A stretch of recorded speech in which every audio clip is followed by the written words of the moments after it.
పూర్వం ఊటకూరు అనే ప్రాంతంలో చిన్న కోయగూడెం ఉండేది. ఆ గూడెంకు నాగుడు అనే రాజు ఉండేవాడు. అతని భార్య పేరు తత్త. వారికి చాలా కాలం తర్వాత జన్మించిన కుమారుడు ఉన్నాడు. అతని పేరు తిన్నడు. తిన్నడు తండ్రి దగ్గర విలువిద్యలు, అడవిలో జంతువుల్ని వేటాడడం నేర్చుకుంటాడు.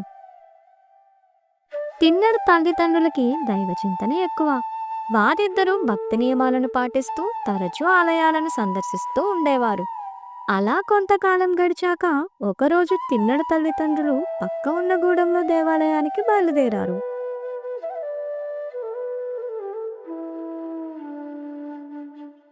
వారు తిన్నడు దగ్గరకు వెళ్ళి,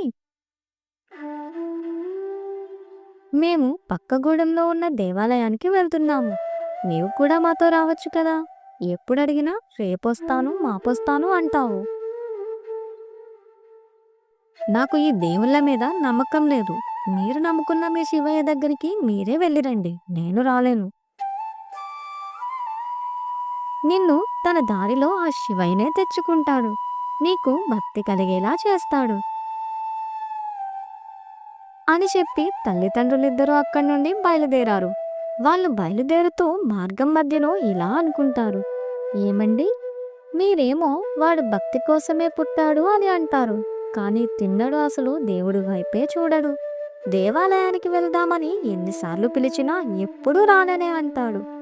వాడిని ఎలా అండి మార్చేది? వాడు మనకు లేక లేక పుట్టిన ఒక్కగానొక్క కుమారుడు. వాడి పుట్టుకకి ఒక కారణం